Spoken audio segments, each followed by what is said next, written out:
is Barnard Tunnel, the place where a ghost hunt this place. It's a cool place, I must say. Better go into the blood pit, I'll give them that. Let's see what's in the tunnel.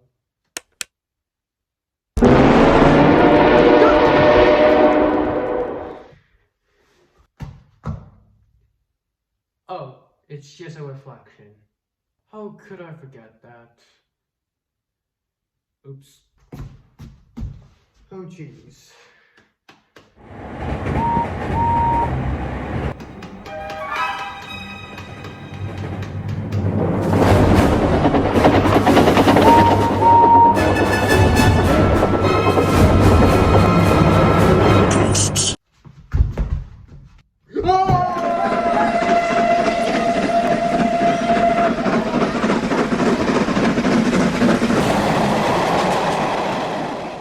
Oh, hello. For this video, I'm using the headphones for this one, so hence why the audio quality sounds very different for the rest of the video. So apparently I heard that there is another train game in Roblox, that being The Tunnel. So of course, I'm somewhat of a train enthusiast of myself. I got to play this game. Hi, Michael here. I interrupt this video for an important announcement. Have you subscribed and liked the channel yet? Because if you don't, there is going to be consequences of your actions. Good? Well then, enjoy the rest of the video then. So the game's premise is to find the fuse by trying to avoid the passing trains by. That's it. That's literally it. It's even more simplified than the tunnels. So theoretically, it should not be that scary. Is it? If we needed to understand why does the scare factor plays in the game for so many players when they first sit through the game, because really, let's really picture this. The train tunnels put you in a scenario where you're in a loop of tunnels. Once you head out, you hear no sound or any signs of life at the start. That's until when you get the first view. Then the nightmare begins. You're not dealing with people or any sense of life. The circumstance you're dealing with is giant machines that is unable to stop. And that's kind of one of the scariest part of the game, of its believability.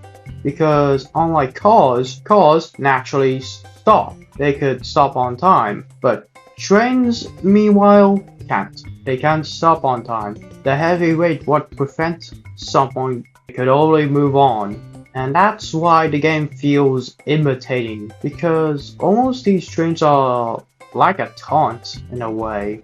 Because we as humans feared the unknown, because we can't truthfully predict what will happen. This makes the game feel unnerving in that way. Side note, don't get me started on the train apocalypse.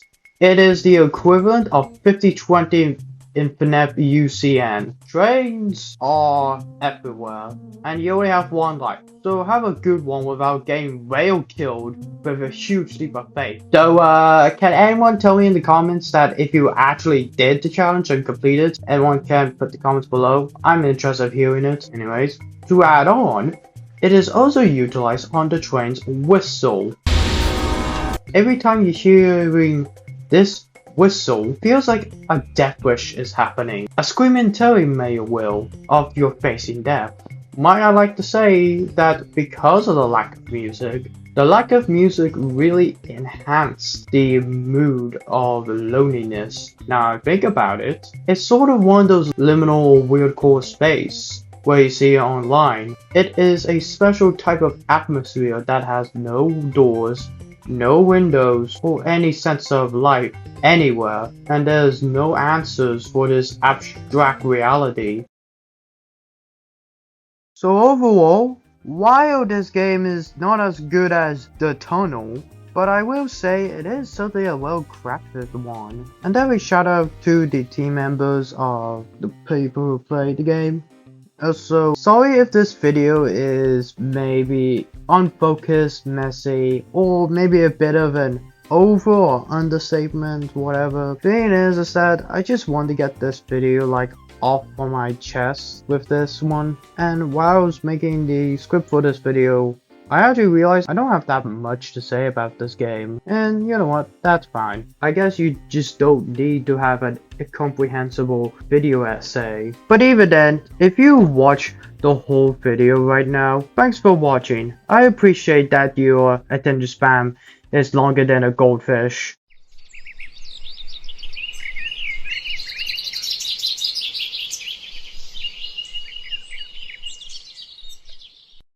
Another train!